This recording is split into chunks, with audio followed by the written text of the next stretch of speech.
Gingiva is another name for gums. Attached or sometimes called marginal gingiva needs to be recorded.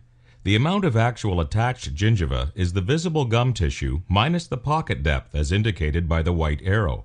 Attached gingival tissues may appear to be adequate under visual examination, but can be diagnosed inadequate with a thorough periodontal examination. In this case, there is no attached gingiva associated with this lower anterior tooth. The reason it is important to identify these areas is to prevent localized gum and bone recession. There are various periodontal procedures to increase attached gingival tissues and prevent this from happening. If left untreated, this recession and bone loss can progress to such severe levels that a tooth may actually fall out on its own.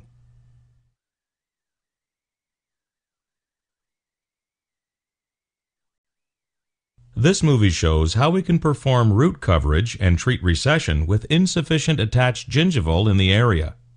The tooth roots are exposed and treated with different types of preparations, such as citric acid, to increase tissue attachment.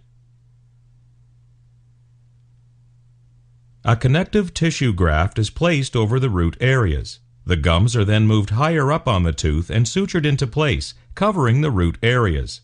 A protective packing may then be placed. The attached gingival tissues heal and cover the area and roots.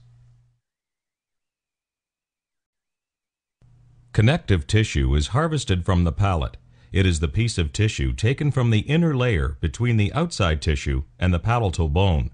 Once removed, the incision line is closed with sutures and the area heals.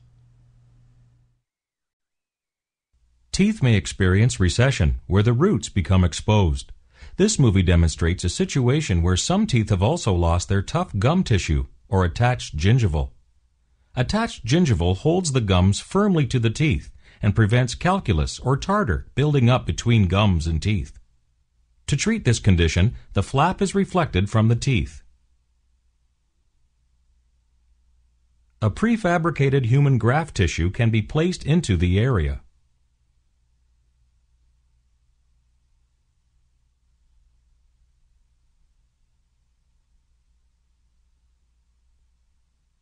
The graft is adjusted to fit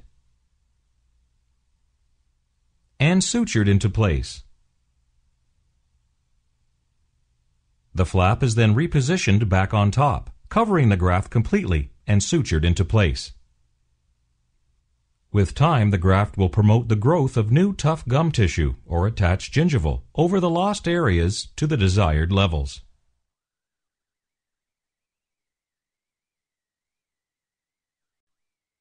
Here we see that the results we can expect from surgical correction of recession are dependent on the level of the adjacent bone.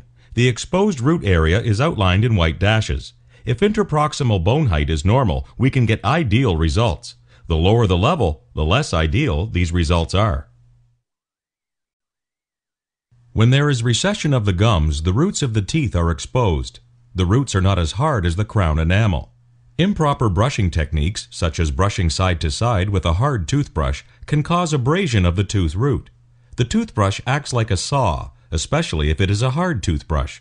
These areas may become severe and cause more recession and severe tooth sensitivity.